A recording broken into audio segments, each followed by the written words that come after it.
Chapter 19: Crossing the Bridge. Sunny was standing in front of the massive, seemingly indestructible red gates of the awakened academy. The academy was, in fact, a city within the city.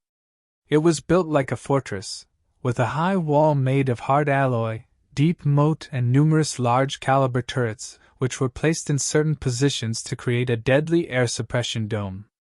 No nightmare creature, not even colossal titans, were supposed to be able to break through its defenses. It was a legendary place. Actually, many of the most popular webtoons, youth dramas, and novels took place right behind that wall. Adventures, rivalries, and romantic entanglements of the young awakened heroes were the mainstream theme of modern entertainment. Never in his wildest dreams did Sunny imagine actually becoming one of these heroes. Of course, how things really were differed a lot from how it was portrayed in the media. More than that, he had only 4 weeks to spend here before venturing into the dream realm. Even if he wanted to, there was not enough time for any type of entanglement. And he definitely did not want to. He had to learn how to survive, not waste time on such nonsense. The snow was slowly falling to the ground. It was cold and silent in front of the academy gates. Except for Sunny, there was only one other person, another new sleeper, if he had to guess. It was a tall, slender girl of around his age, with clear gray eyes and a detached look on her face. She had strange, silver-white hair that was cut short and neatly parted to the side. Just like him, she was dressed in a police-issue tracksuit and had no personal belongings with her. On her head, there was a pair of old-fashioned headphones. She was calmly listening to music while they waited. There was a certain vibe to the silver-haired girl. It was sort of as though she was apart from the world. She looked confident and self-sufficient, but also a bit lonely. Sunny wasn't going to start a conversation. Who knew what kind of situation he would put himself in due to that damn flaw? It was better to keep to himself. He glanced at the girl and sighed. I wonder what flaw does she have? Finally, the gates began to open. The giant, ridiculously thick sheet of reinforced metal slowly descended, creating a long bridge. Sunny looked ahead with grim determination. Master Jet's parting words echoed in his mind. On their drive to the academy, Sunny didn't speak much, looking at the sights of the city that were flying past the window of Jet's personal transport vehicle. Actually, it was his first time sitting in a PTV. Most people in the city couldn't even dream about getting a license and purchasing a vehicle like that, having to do with public transportation. He had ridden in the back of a police cruiser once or twice, but that was a completely different experience. At some point, Master Jet looked at him and said, Since we both come from the outskirts, I'll give you 3 pieces of advice. Whether you listen to me or not is your business. Sunny turned his head, waiting. First, once you're registered in the academy, they'll offer you psychological counseling again. There will also be a valuable reward for sharing your experiences in the nightmare and the details of your appraisal. You'll be able to receive a soul shard, maybe even several of them. He frowned. Are you trying to convince me to visit a psychiatrist again? Jet shook her head. No. I'm telling you to refuse.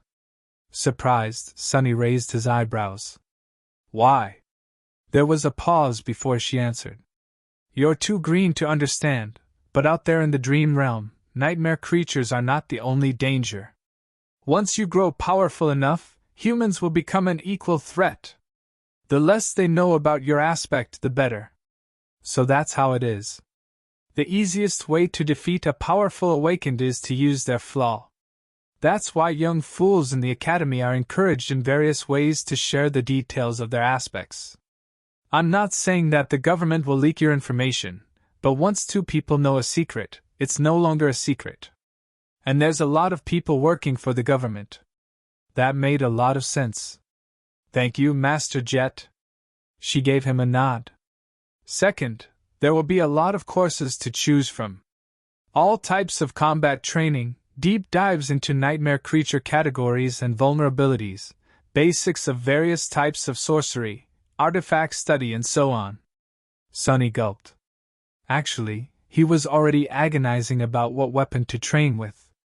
4 weeks was not enough to master a weapon, but at least he would have a basic understanding of it. Disregard all of that. The only course you have time to attend is wilderness survival. He blinked. What? Jet glanced at him. It's different for city kids, who learn all sorts of useful things in school and from their tutors. But we don't have that advantage, do we? What was the biggest threat to your life during the nightmare? Sonny thought about it. On the surface, the most dangerous thing he faced was the tyrant, followed by Hero. Oro of the Nine. But actually, what almost killed him in the end was the cold. Jet smiled. Smart. You only know how to survive in the city. But the dream realm is mostly made of wilderness. Do you know how to make a fire? How to procure food? How to find safe shelter? No. Fighting monsters is important, but it'll be useless if you die of hunger or exposure to the elements. Trust me. I've learned it the hard way.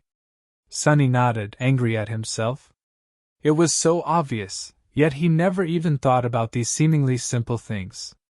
He was blinded by his past habits and experience. Human brains were like that. Once accustomed to a certain way of living, it was hard to see past the already familiar routines. It was lazy thinking at its worst. At that point, Master Jet had stopped the car and opened the door, getting out. Sonny followed her and was momentarily stunned, staring at the colossal metal gates in front of them. This was the famous Awakened Academy.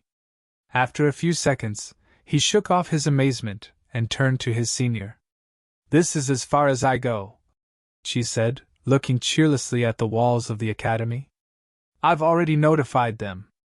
Someone will come fetch you in a while. There was something dark in the depths of her icy blue eyes. Sonny suddenly felt a cold feeling spreading through his body.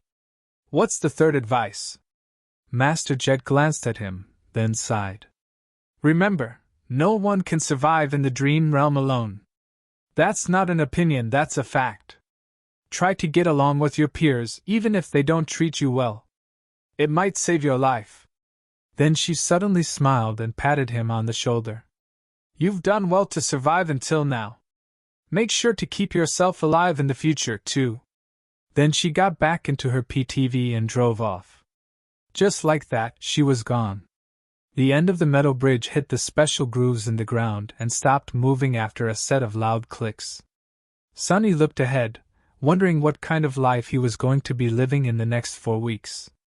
Keep your flaw and aspect secret, learn to survive in the wilderness, be nice to other sleepers.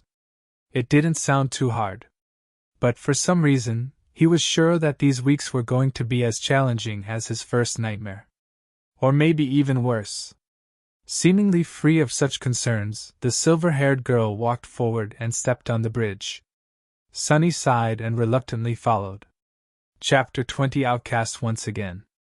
The sleeper part of the compound was relatively small and situated in the southern part of the academy, surrounded on all sides by training fields and parks. It was a low, modern building constructed with reinforced materials. Like the majority of buildings in the academy, most of it was hidden below the ground, leaving only a couple of floors above it. With its white, pristine alloy walls and wide windows, it must have looked beautiful in the summer, contrasted against all the greenery around. Inside, the building was spacious and well lit. Sonny and the silver-haired girl were taken to a large hall where 100 or so of young men and women, sleepers of the same unfortunate timing as the two of them, were already waiting for the beginning of the induction ceremony. Most of them were nervous, tense, and excited. Logistics of the academy were a constant headache for the administrators since the rate at which the spell infected people was always chaotic. There was no way to orderly structure for batches of sleepers to undergo any type of standardized education on a shared schedule. Some of them had a full year to prepare for the dream realm, some only months, some even mere days. That's why these induction ceremonies were held each month at the beginning of the year, and then every week once the winter solstice began to loom near. Some of the sleepers in the hall had to wait days to be inducted, while Sunny had lucked out and was delivered to the academy just hours before the scheduled event. Once inside the hall, he understood two things. Firstly, everyone was well dressed and in possession of a suitcase, a duffel bag, or at least a backpack carrying their personal belongings. They were obviously coming prepared, most likely from home, sent off by their families. So Sunny and the silver-haired girl, who came empty-handed and wearing simple police-issue clothes, were not a norm like he had assumed, but actually an eye-catching anomaly. Right. That makes sense. Secondly, Master Jet was not being overly humble when she called herself below average by Awakened standards. Even though these young people were just starting their paths as Awakened, their looks were dazzling. Everyone was handsome, beautiful, and radiated health. He swallowed. Still, I feel like none of them compare. She might not be as perfectly shaped, but I don't know, she has a presence. It's like shadows become deeper and the temperature drops by a couple of degrees when she's in a room. Was this the difference between a sleeper and a master? But all of these thoughts were just him trying to postpone the inevitable. Sunny already knew that he was in for a wild ride. Because he could not lie, and all of these excited youths, regardless of their clothes, gender and looks, wanted to do one thing. Talk.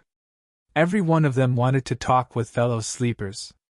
They wanted to discuss their nightmares, their future journey into the dream realm, and everything in between. They wanted to ask questions. They wanted to be asked questions. They wanted to discuss something important, or just chit-chat about stupid things. Everyone wanted to share. It's a nightmare. Sunny moaned, disturbed and fearful. I'm doomed. Then, with a bit of grim determination, he gritted his teeth and slowly exhaled. Just think about it as a continuation of your trial. You survived the Black Mountain, so you can survive this too. He had faced heroes, villains, monsters, and even gods. Was he going to be afraid of a bunch of teenagers? He might have underestimated how scary teenagers can be. In half an hour, pretty much everyone in the room hated his guts. After a short series of conversations, Sunny had acquired a reputation of an obnoxious, foul-mouthed pervert. This reputation was quickly solidified. He was slapped a few times and even punched once. He also discovered a couple of new things about his true self, namely, that deep down inside he was apparently rude, arrogant, and more than a little bit lustful. The conversations went something like this. Look at all these young people. How many do you think will return from the dream realm? How many will perish? What do you think our own chances of survival are? I don't know, but I'm pretty sure that a pompous fool like you will die first. Or, I even received an armor-type memory in my nightmare. It's an enchanted robe. Would you like to see? Actually, I would prefer to see you without a robe. Or, then those lowlifes began to rob the bodies. It was disgusting. They even took their shoes. What kind of degenerate would take a dead man's shoes? I once killed a man and took his boots. They were nice boots. What? You killed someone just for a pair of boots? Of course not. There were other reasons. I also took his cloak. Once again an outcast, Sunny was eventually left alone. People seemed to be avoiding him. Unperturbed, he found a quiet corner and stood there, glad that no one wanted to talk to him anymore. His face hurt, and there was blood dripping from his nose. Being ostracized from a group was nothing new, but it still stung. However, he was smiling. Because in the process of turning the whole batch of sleepers against himself, Sunny had discovered something vital. He learned how to control his flaw. Once asked a question, he could not keep quiet. He also couldn't lie. However, after a lot of experimentation, Sunny had found out that with a bit of practice, he could influence the exact way the truth eventually came out. It was like this. After receiving a question, his mind automatically produced a truthful answer. After that, the flaw would force him to say that answer aloud. Refusal to speak would result in the buildup of pressure, then piercing pain. The longer he kept quiet, the worse the pain would become. Eventually, he would have to surrender and reveal the truth. However, in these moments between receiving the question and surrendering to the pain, the actual wording of the answer could be changed. The more it strayed from the initial thought, the more resistance he would meet, once again in the form of pressure, then pain. It still had to be truthful, but it didn't have to be so stark. For example, if Master Jet were to catch him staring again and ask what he was looking at, instead of embarrassing himself, Sunny would have been able to endure a bit of pain and simply say, "You." That would still be the truth, however, the result would be entirely different. Hidden in the corner, Sunny grinned as he observed the sleepers.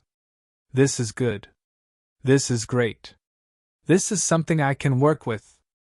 After all, one didn't have to lie to deceive a person. Sometimes, truth was the best material for creating deceit. If used with a certain devious type of intelligence, truth could be as misleading as lies. For example, in one of his previous conversations, Sunny had confessed that he had once stolen boots from a dead man. The other guy was horrified and asked if he had really killed someone just for a pair of boots. The answer the flaw forced him to give was that there were other reasons and that he had also taken the man's cloak. The true reason for killing the veteran slaver was that he had whipped Sunny a few hours prior. Besides, he was already dying. The cloak had nothing to do with the killing itself. However, the wording of the answer created an impression that it did. Thus, two truthful statements, when put together, created an effect akin to a lie. This was just a simple example. With a lot of effort and intense thinking, Sunny could create other types of manipulative truths. It was going to be extremely difficult and risky, but it could be done. He just needed a bit of luck. It was time to put his theory to practice. Sunny didn't forget what his main goal was: to make sure that no one ever finds out his true name. To achieve that, he had to create an impression that he was the most pathetic, weak person in this whole building. Someone who would never receive a positive appraisal, let alone a divine aspect and a true name. However, since this would be a lie, he couldn't just go and say it. So how was he to convince everyone that he definitely did not have a powerful aspect and an impressive record with the spell? His eyes fell on a particular group of sleepers. There were 5 or 6 of them, gathered around a tall, confident young man. The young man had brown hair and a gentle, handsome face. His eyes were green, with a hint of friendly humor.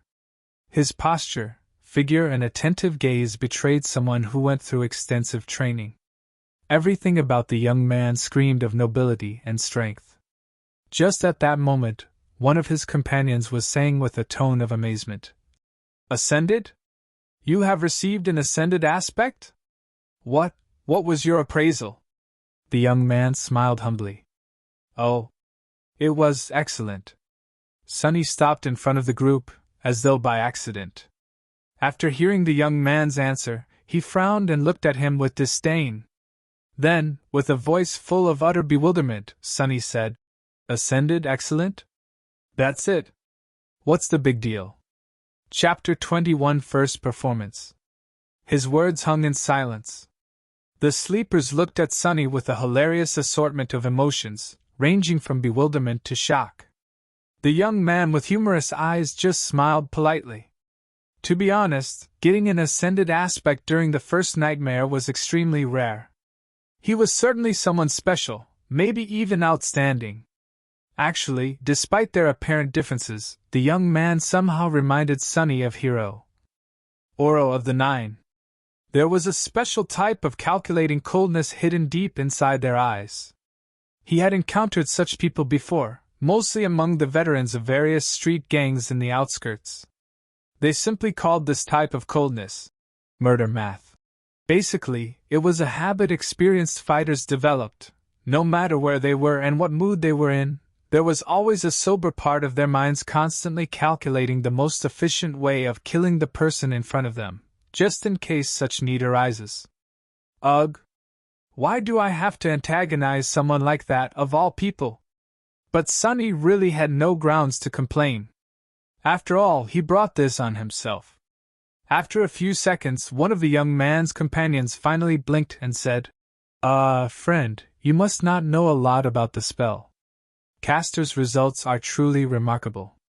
Then, with a furtive glance at the remarkable Castor, he added, he is a legacy, after all.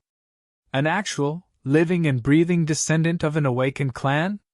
Sunny reevaluated his opinion of the humorous young man. Legacies were known to be trained for their eventual entrance into the spell from the moment they could walk.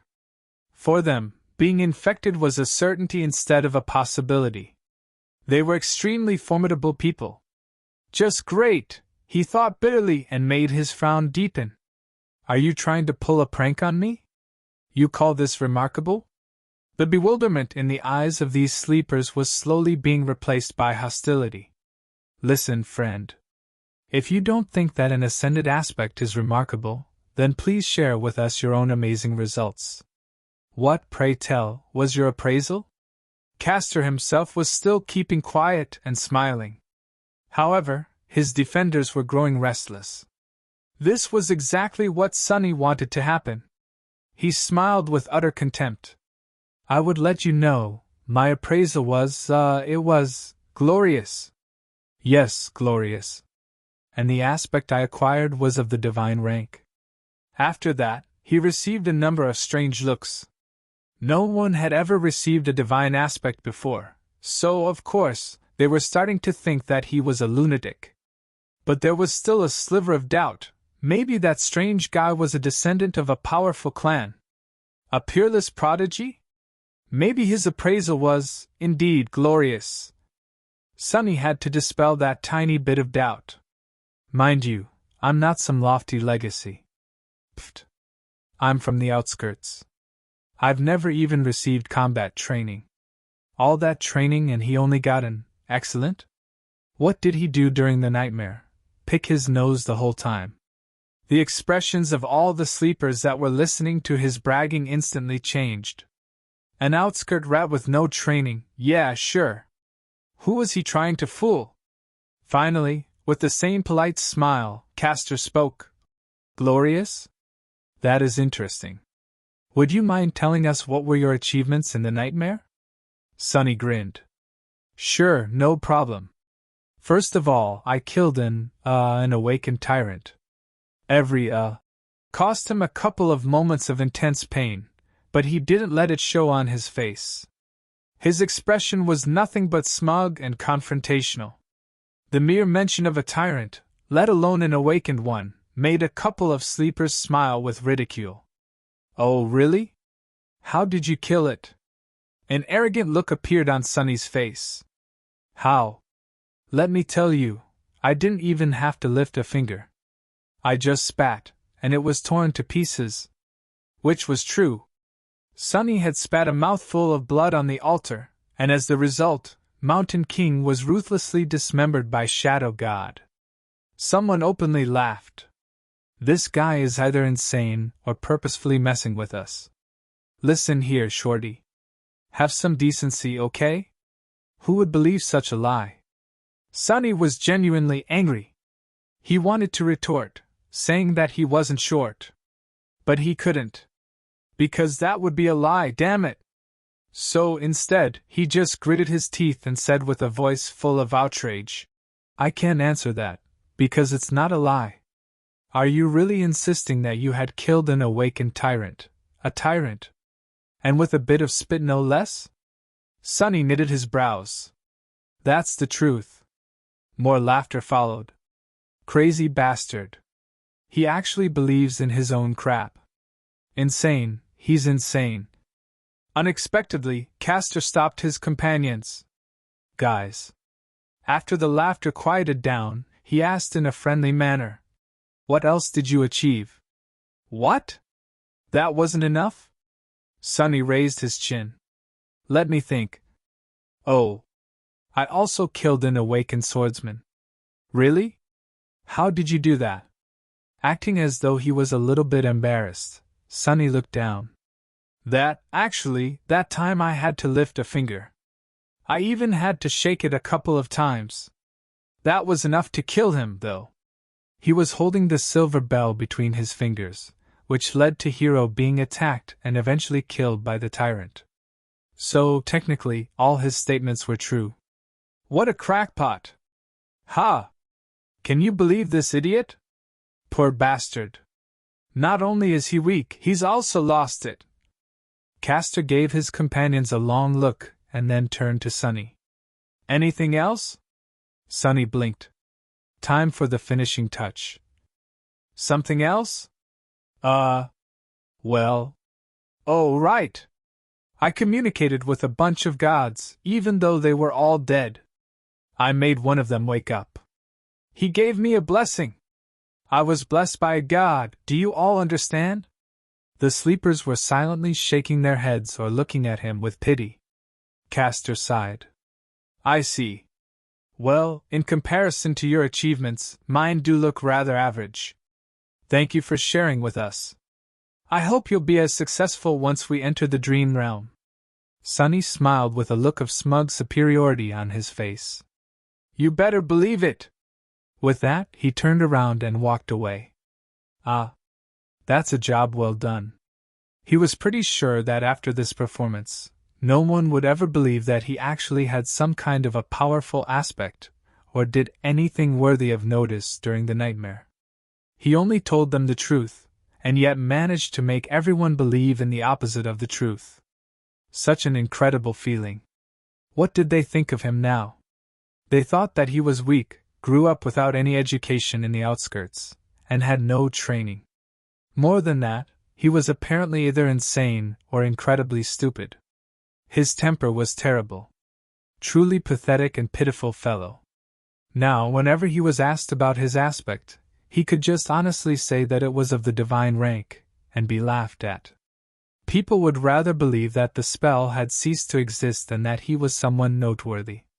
He could even scream about his accomplishments from the roof, and no one would believe him. Subsequently, no one would ever suspect that he had a true name. Just you wait, fools. One day I'll be the one laughing. As Sonny was walking away, he heard one of the sleepers talking to Castor. Why didn't you put that lunatic in his place? He has belittled you. After a short pause, Castor answered. His voice sounded low and mellow. Poor kid must have lost his mind in the nightmare. It often happens. He'll most likely die soon, so being kind is the least I can do. The corner of Sonny's mouth twitched. What a nice guy.